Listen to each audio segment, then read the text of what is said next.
Okay. Alright. I'm gonna try not to focus on that. This is gonna be good. Okay, so what I'm trying to do, just to get us in like get us in the mood of talking and stuff.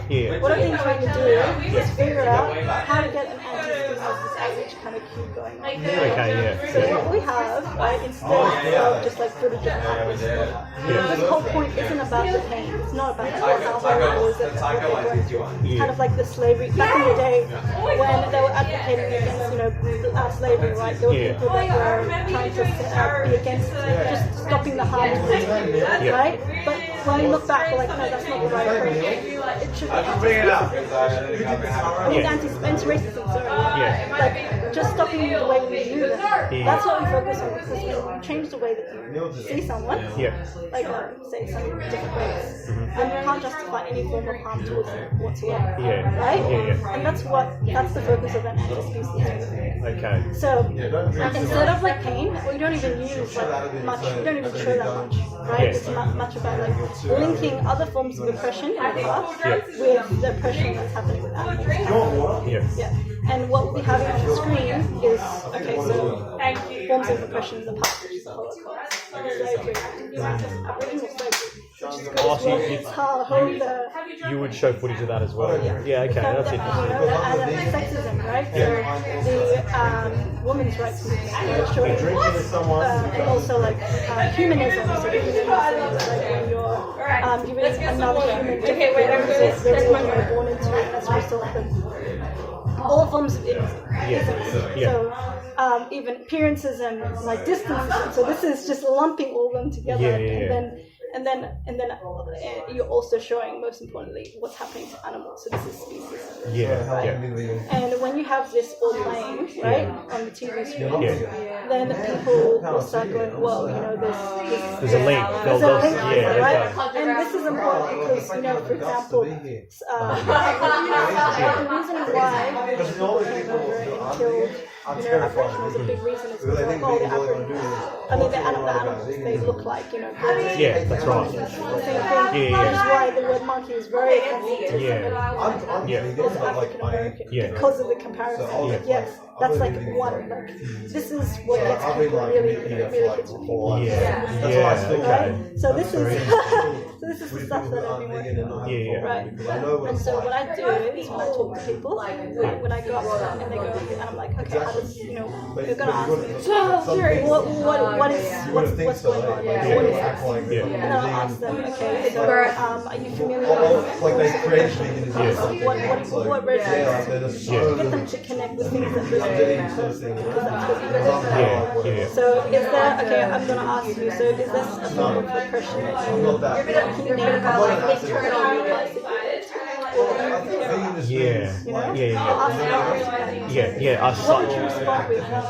slavery.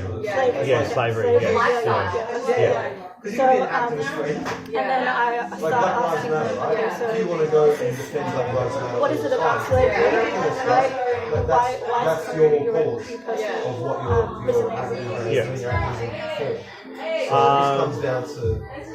as in, what about slavery that bothers me? Why does this issue connect with, like, why does this, why do I care so much about the issue? I think it's just wrong to be able to rob someone's right to live on their own terms. Why some races actually don't have the privileges of other races. I think it should all just be equal. I completely relate with that as well, and that's why we're here, because we're against all forms of oppression, and we want to make sure that we're all consistent about that. And so I say that the reason why we're here is because we want to raise awareness of the biggest form of oppression. And then I ask them, so have you heard of speciesism?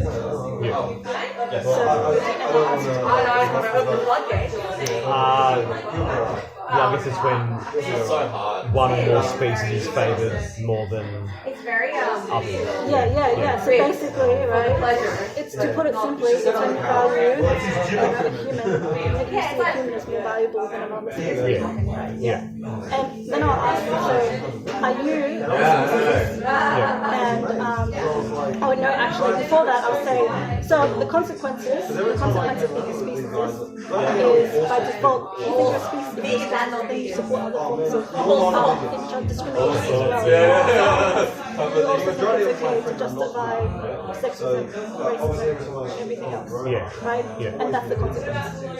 And this is good because when you set you're setting this up. You're setting up the consequences as well. And then you can use that later at the end. Which is what I was talking about before. And then I asked them after that, I said, now that they see that, like, they'll ask me, so sometimes people be like, why is that? Like, why are you not into these people? So, well, it's very simple logic. If you think it's okay to, like, if you think it's justifiable to be speciesist, well, then you also think it's justifiable for racists to be speciesist as well. Because you think it's okay to discriminate for non-justifiable reasons. So in order for you to get out of this, you have to give a justifiable reason. Right? Well, I don't know if you know this, but Martin Luther King once said, an injustice anywhere is an injustice everywhere. So, I guess if it's, if you don't really stand up for an injustice in one area, then really you're not standing up for injustice in all areas. Exactly. So, that is interesting actually, So, if you're against oppression, you cannot have any inconsistency whatsoever. That's right, And that's what this movement is all about. And it's funny because I actually got into it all just for the what's in it for me, the nutritional side. And so that's why when I see the ethical angle, as you've touched on, I realise how mind-blowingly blind I was in many others. You know what I mean? So And I take it seriously because I'm like, wow, I harmed this many animals because I didn't take the ethical seriously. That's right. But if somebody outreached me, right, with this kind of thing, you were bullshit. I would be like, straight away. Possibly, Even for me, like I don't know exactly how I'd react, but I know there's a very good chance. But just based on the logic alone, it's very hard to not be vegan because when you realise there's no difference between a human and an animal, you look at your plate like, well, wow, this could be vegan. I can't justify it like at the time. And that's why it hits people when it hits people so hard. I need to explain it so we can delve in. We haven't even started, but okay, all right, there you go. The surface, okay. I'm just explaining as to why it really hits people. And why it triggers people. Okay, so alright, now that I've just told you, now that you understand, the consequences of being a speciesist, in your mind, you're going to think, fuck, I don't want to be a speciesist because I'm against it. By default, you're going to be like, already I have the power to teach because I'm like, in a positive way. It's like, I'm hitting home like really like small points in such a small amount of time, where I can just smack you down in the end. Right? So after that, then I go, okay, so are you yourself a speciesist? And if so, do you think you should hold yourself accountable to change? I would say yes, I am. Look, I am accountable for any changes that I make, but I think in this instance, maybe I wouldn't really bother. Well, okay, so you're against sexism, you're against racism, right? So, would you accept the argument from somebody who was, causing slavery, who was whipping slaves? No, I wouldn't accept that from them. Right? So, in order for you to justify, being speciesist and not be lumped in with other forms of discrimination, then you have to name the trait between a human and an animal that justifies viewing them, not treating, viewing them differently. We're not talking about treatment, viewing them. I would link it back to the food system and say that it's just a necessary part of life. No, I'm asking about the trait, right? Oh, the trait. What's the trait? The trait difference between the human and children now. There's only a couple of things. This is where we're hitting home, right? This is what makes the average superhuman. Because there's only a couple of things. There's like consciousness, sentience, intelligence, there's what else is there, pain or whatever. So you have to try to justify, one is the trait, one out of the 5, and you just hit them every single time. Just try to get through them. So what is the trait difference? Characteristics. I mean, yeah, thinking about it, there's really not a lot of difference between animals and humans. What do you think? So, okay, I'll give you examples of some of my experiences. So some people say intelligence, that's a big one. We're more intelligent, but then I'll ask them. That's very tough. Like, I would say that it's most likely, but who are we to judge when we haven't lived in the shoes of an animal, so to speak. Like, we don't know what's going through their mind. Exactly. There could be a very high level of intelligence. Exactly. Maybe just a different level of intelligence, but it just can't be compared.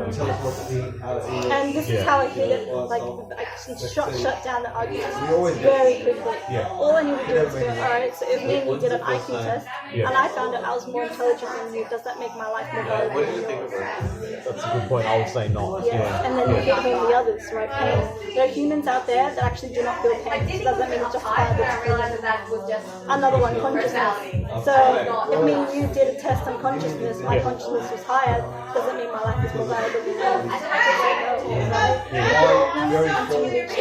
Where did you get those pillars from? Was that from what you studied? Like you said, you studied evolutionary psychology. So I named the trait that's been around. Okay. Have you heard of Ask Yourself? He's like a Is he a vegan YouTuber? Okay, I don't think I have. No, I've been like inspiration from other people as well. Like I've been really delving research into like just like anti-speciesism as a whole, and like how I can like, and also comparing the arguments they use to shut down racism. It's like, what's the difference between a black person? Yeah. What's the difference?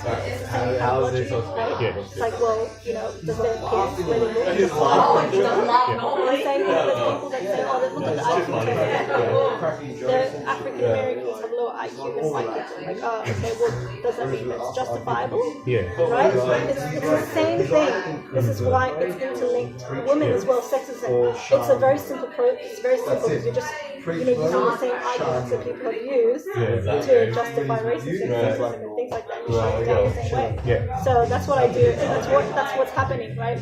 Yeah. And then you realize when you get to the point where they cannot name a difference at all, they've lost. They've lost. Okay, so following on from what we were talking about, basically, there are only a couple of traits that you will need to go through in order to get them to realize that there is actually no difference between the value of life of a human and an animal. So the ones that we covered was intelligence, consciousness, I think, and I think those were the main ones. But yeah, there's those two. There's also appearance. There's ability to feel pain, sentience. But yeah, there's only like a few out there, and these are the only traits that you need to go through in order for a person to realize that there is no difference in no difference in the value of life of an animal. And this saves so much time, because what happens is, like, instead of having to go through all health, environment, whatever, the moment you get someone to realize that the discrimination towards animals is exactly the same as discriminating towards any other form of like racism, sexism. Yeah. They will realize that they're now like lumped in the same category as somebody who's sexist, racist, and all these people that discriminated, because like if you cannot give a justifiable reason why speciesism is wrong, well then it's the same thing as somebody who's racist and sexist and can't justify it. So now you're a hypocrite. And now, just using logic alone, which is so very powerful, you can get them to realize that they do not want to be in the category of a speciesist. Yes. And when you have put this up, you've set it up and you've told them now, this is the consequence of being a speciesist, then all you need to do is ask them, okay, now,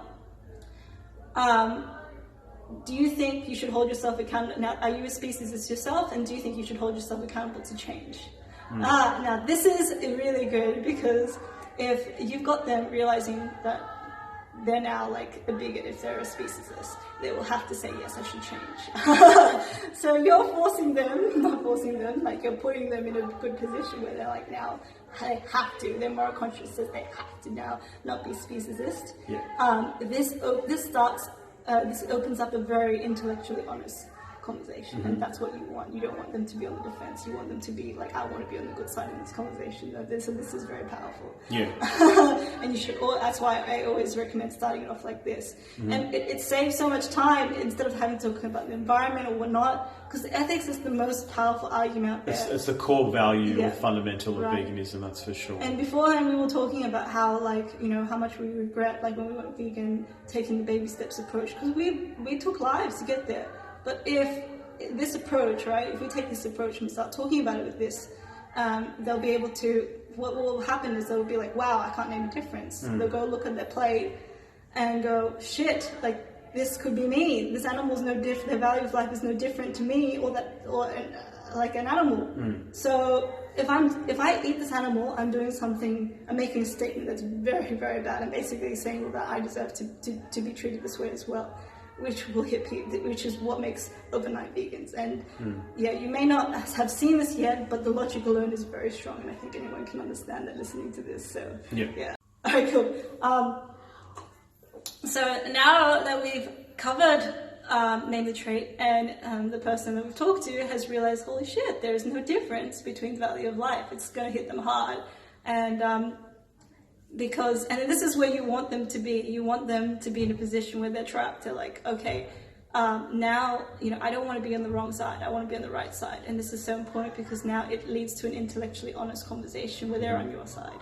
This is what you want them to get to, which is very good, which is something that I've been working on a lot because of psychology, you know, just understanding that is like the human mind and like how, you know, we make informed decisions. It's based on consequences. So if the human being realizes that like the consequence of, you know, the choice that I'm making has more consequences, then they'll change their mind, which is what I'm doing. They don't even know that this is about veganism at all, which is where it gets to them later on because you've already set them up. And this is perfect because then, you know, instead of being on the defense and going, oh, you know, I love my meat and my food and everything, which makes the conversations difficult, they're already on your side, right? And it'll be there's no time for them to like get defensive and stuff. They'll just take in what you're saying because they've delved in deep already. So yeah, now that we've gone through that, which is really, really easy, it only takes like, you know, a couple of minutes to go through the name of the trait. Well, for the typical person at least. We're going to go down to the excuses section. So forget about talking about the environment. We're just going down to like just comparing humans and animals with each other. And this is good because it triggers the fuck out of people. And you want to trigger people because, you know, I remember as an activist, I used to think, fuck, you know, like, I don't want to like make people upset. I want to be that nice, you know, nice cuddly vegan that, you know, that, you know, appeals to people. But I've learned like through like 5 years of being vegan, that's just like actually really dumb. like it actually just makes people go, you're really nice. I'm not going to think about this because you're so nice, you know? You want to be the person that challenges people, that's confrontational, that's assertive, that's going, nah, you need to know this is serious stuff. I'm going to make sure you take this seriously. That's the person you want to be. And, you know, based on the research, the militant vegans are the most effective. Right, and there's a good reason for that. I don't have the time to explain the psychological reasons as to why, but I think already based on like, you know, what I've been going through, you're starting to get the gist of it. So now we're going to the excuses section where I'll be asking them, okay, so I'm going to go, okay, so now that you understand that there's no justifiable difference between a human and an animal, right? Do you think you should, you know, hold yourself accountable to change your actions, so your behavior? This is the behavior change, the way that you treat animals, okay? So we first focus on view, now it's treatment. This is where we get to the vegan part. All right, so how, okay, and I'll ask them, because I'm trying to I'm not gonna, the control, I want the person to feel like they're in control of the conversation, not me, right? Because that's when they start thinking. So I ask them, so can you name a couple of things in your life right now where your behavior towards animals is discriminatory because it's not matching up to how you would view that you treat humans? And then I ask them to think. And I want them to talk about veganism themselves. food choices. Yeah, I mean, putting myself in their shoes, I would say just meat consumption. That's the most obvious one. Yeah, I'm like, okay, well that's good, you know. And now they're not thinking, oh fuck, this person's a vegan crazy. I'm just thinking about this myself. Right? And then I'm like, okay, so all right, so do you think this is something that you should change? Now, and to be consistent with how you if it was a human, what would you do? How do you think you should? How do you think this is something you should change? Now that you think you should treat them equally to humans, like not treat them equally, but consider their interests equally, because there's a big difference between the two. Yes. No, look, I mean, I think that they're different, and you know, meat consumption is necessary. I think it's necessary, and it's just a necessary evil, something that we just need to do to survive. Okay, then I'll ask. Or to be healthy, anyway. All right, so let's give this hypothetical. If it was a human context, so if this was happening to humans, say, okay, the Holocaust is a good example because there's a lot of things you can relate to. So say if this was like humans, right? Not just Jewish people, but a lot of different types of people that have been discriminated in the past. Yeah. Would you take the same position? For humans, no, I take a different position. Yes. So, However, you just said beforehand that there's no justifiable difference. So do you think do you think it's honest to take that position? I think ethically it's bad, but I just feel like it's just a part of life, eating animals. You know, other animals eat one another, so I think it's normal for humans to do the same. Well, would you agree, though, however, like that it's a form of discrimination, given that you think speciesism is wrong, that this is discrimination? Would you agree that? It is, yes. Right. And you said beforehand that you were against slavery because, and there's a big reason as to why, because you know it's wrong and it's horrible, and it's like, you know, you yourself wouldn't want to be in their shoes, right? So if you think that's wrong, right? And somebody said the same thing, that like, oh, it's a necessary evil, would you accept that argument? No, I wouldn't, because I feel like food consumption is necessary, whereas, you know, using someone for their services is more of a luxury than a necessity. So if I said to you, right, like, and I'm someone that owns slaves, so I'm the oppressor here in the past, let's take this example. And I said to you that it was okay for me to whip you because, and you know, the economy relied on it, which it did, and like, you know, personally, if, you know, it was a necessary evil, would you accept that? Because we rely on it, and it's different. Food, you know, it's a consumption thing, you know, well, because I can purchase you. And it's, you know, and you agree it's not necessary for me to live in that. But still, I use that excuse. Right? Would you accept that? No, I wouldn't, because I don't think it's a valid excuse. I don't think that the economy is all that important compared to food consumption. So you think it's different because food consumption and slavery is different? Yes, I do think that they're different. Yes. Okay, so let's say food consumption. Let's say give this hypothetical where like, okay, for instead of what's happening to animals right now, African Americans, they're the ones that we're eating for food consumption. We can eat all these other things, right? But because they're part of food consumption, you think it's necessary? And what's happening with they literally getting like beaten up, like literally tortured their whole lives, right? Imagine if that was like African Americans. Would you be okay with that? And it was considered food consumption. I consider people consider that food consumption. Would you accept that? No, I wouldn't. No, I think certainly using humans as commodities is a definite no-no. Something that I don't agree with. So do you think you can take the position with animals now that you've accepted there's no difference between the two? I still feel like that I can, given that food consumption is a necessity. Unless someone can perhaps show me otherwise, that we don't need to consume animals to be healthy, then I still think. Okay, well then I'll give you a very good example. Okay, say, all right. Do you think if you had to choose between, you know, your health, right, or a human being's life, right? let's say 10 years, all right? You have to choose between, if you could kill a human, and it would give you 10 years longer life, would you be willing to kill that human for your health? As in for me to be able to live longer, or just Yes, to for your health, just for your health, live longer, your health in general. I'm going to give this an extreme, so 10 years, live longer. Yeah. Right? This is good, right? That's tough, This is good.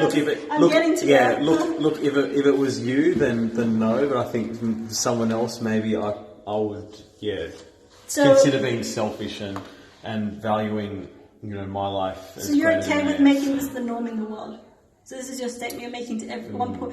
How many people in the world? 7.something billion. Yeah. This is the statement you're making. You're okay with every single person killing somebody, like anyone they want, that they're strange or whatever, in order to live 10 years longer.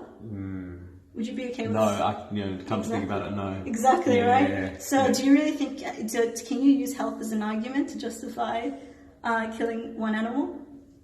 You could use it, but now that you put it that way, I realise that it's very difficult to justify now that you put it that way. Yeah. And this is what I mean when you have such a powerful argument with name the trait thing. So that works for me because I'm really putting on my selfish lenses on as well, right? and that does make sense. Which is why you don't want to go down the health argument or the environmental argument. And I'm telling you this: the moment somebody tries, that's what I try to do. Yeah, and you did that well. Yeah. The moment somebody tries to start taking it away from ethics, and going on to the environment, health, or whatever, this is a trick.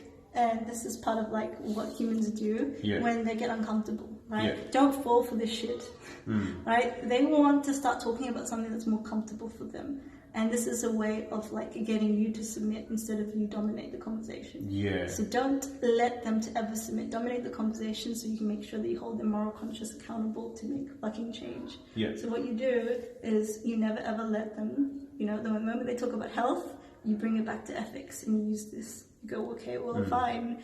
If it was 10 years longer, would you be able to do it with a human? They'll say no, 100%. So anything related to health, they will not even think about, right? Yeah. No, I like that you basically turn the conversation back to ethics when I tried to... Always bring it back to ethics. Yeah. Always. This is a very strong way to bring... Oh, shit, sorry. Very strong way, the best way to bring it back and make sure you don't fall for that trap. Yeah. Now with the environment as well, okay, so the environment, they try to talk about climate change and everything. Yeah. Again, just bring it back to the human, alright? If it's a human, would you be able to justify it? Nope. Let's go back to ethics. Goodbye, and you just dominate it constantly. So then you can maintain control and you keep it to the animals, because if you think about it, right? If we were talking about racism, right? Say we were trying to get people to stop being racist towards African American, just as an example, or Asians, whatever. Yeah. Right? You're not going to, if somebody tries to talk about the health or the environment, you're going to get offended by that, because it means that they're essentially saying that they value those two things more than ethics. No, fucking shut that down. That's nothing in comparison to the ethics of life. Yeah. So never ever give any of that credence. And a lot of activists say fucking use everything. But when you use everything to try to get them to become vegan, it actually takes away from the message. Takes away, Don't fall for that. Don't buy into that, right? That's a very good point. I guess when I've been, speaking to people, I really do try to just give them information for all three angles, and I just hope that they piece it all together and find something that resonates with them. But no, I think when you really ask those hard questions, it really does hit home hard. Yeah, and it's a way, when they leave the conversation and you start leaving it off with health, they start thinking about themselves. They think about the last thing you talk about. They're like, myself. Which is fine, but the fundamental of this discussion is about the animals, because they've never really had consideration in the past. So it's very important to try and train people to think along those lines. And you're doing an injustice to the animals, the victims. Yeah. So don't go down that road. Just stick to ethics. Yeah. Only stick to ethics. Which is why this movement should not have anything to do down the line, I think it'd be great for people to educate themselves on nutrition and the environment. But that's not a priority. But I think, you're right, that the priority should be the ethics. And that hypothetical of comparing the eating potatoes for 10 years life is really gets to them. It really hits home why. Yeah. So, okay. Anyways, so after the